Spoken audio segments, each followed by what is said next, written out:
Hi there everyone, I'm Mary Sturgill and I want to welcome you to this edition of Carolina Crescent, an online magazine in which we celebrate life in the mountains of North and South Carolina.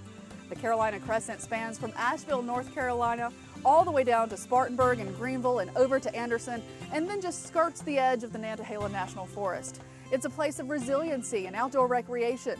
It's a place where innovation meets conservation, and it's also a place of culture and community. Joining me now to talk about this is Dr. Patrick McMillan, who is the director of the South Carolina Botanical Garden. Hi, Patrick. Hey, Mary. How are you? Good. Thanks for joining me today. My pleasure. I want to talk to you today. We've talked in the past, and we talked a lot about the resiliency of this region. Yeah. Can you kind of explain what you mean resiliency and why it's so resilient? Sure. Well, if you're resilient, you're capable of adapting to or accommodating any kind of change that comes at you. Right. And that's something we worry about on a conservation level today. It's something we worry about on a national security level today, or economic level again. And this area kind of accommodates all those things. Yeah. When it comes to resiliency in a ecological sense or in the environmental sense, it's hard to beat this area. A couple of things line up for us here that are really uncommon in most parts of the temperate world. One, we're in an escarpment, okay? So it allows us to have all of these climatological variations. If you get hot in the summertime and you happen to live in Greenville, Greenville, South Carolina, what do? Well, you take a half-an-hour drive and you're up 3,400 feet in the mountains and the temperature's gone down 10 degrees, right? So it's actually very comfortable. Yeah. So we're able to get to those beautiful montane summer haunts from the edge of the Piedmont very quickly. And plants and animals have done the same thing in the past, migrating up and downhill instead of hundreds of miles north and south to really escape or to accommodate that change that comes at it. But this place also is able to absorb a lot of those changes because of our water. Yes, the rivers and lakes. Yeah, and so when you think about the fact that we are sitting on the southern edge of the Blue Ridge Escarpment region, our escarpment here runs more or less east-west instead of north-south. And that captures a lot more moisture out of the Gulf of Mexico.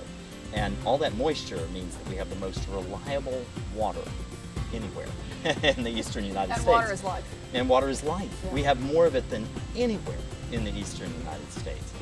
We have the highest dependable rainfall here, right in this southern Blue Ridge Escarpment region that we've been talking about.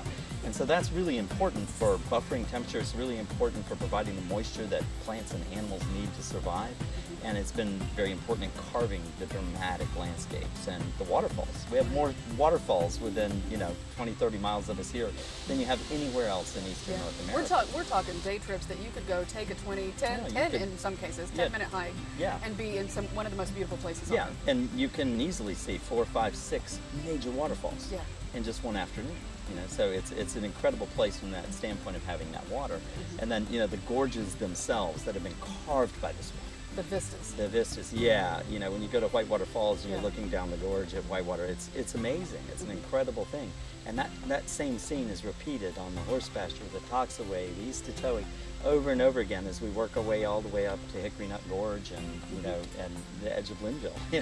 So this southern Blue Ridge Escarpment ecoregion is really carved to make it become beautiful, and those gorges themselves help to provide microclimates because they're not open to the full brunt of the wind that blows over them, because they're sheltered. They're down sort of in a deep grotto, and they're not blaring with sun, they're just not blasted with the heat of the sunlight. So cooler in the summertime, warmer in the wintertime, even at the bottom, not just at the top. All that works together to provide this incredibly resilient landscape, not just today, but long into the past. Right, and into the future, I'm sure, as people are drawn to this place for the outdoors.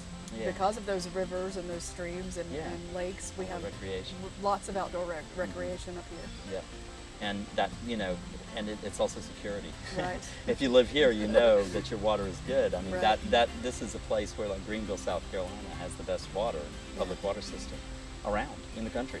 And it's because we have this incredibly beautiful protected watershed that will continue to function into the foreseeable future, even when things get bad.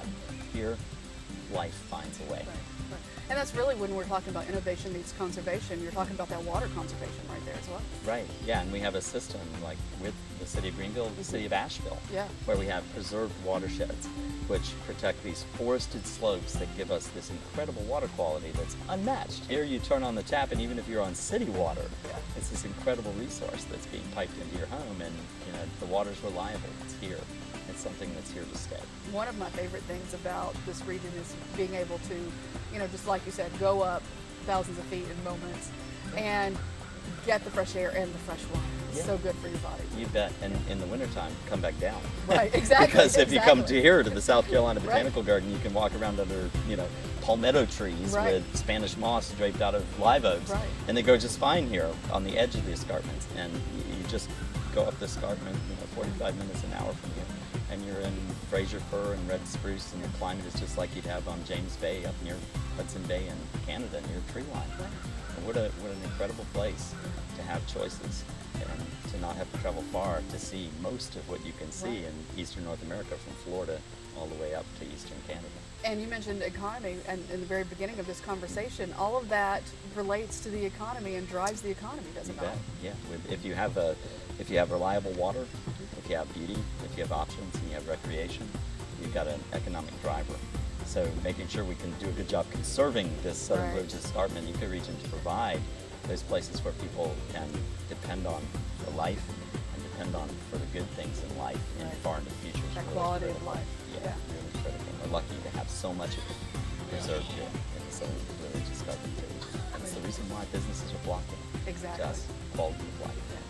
Very, very important. Patrick, thank you so much for joining us. My pleasure. Today, we appreciate that, and thank you for joining us for this edition of Carolina Crescent. Make sure you get out there and enjoy this journey. Until next time, I'm Mary Sturgill.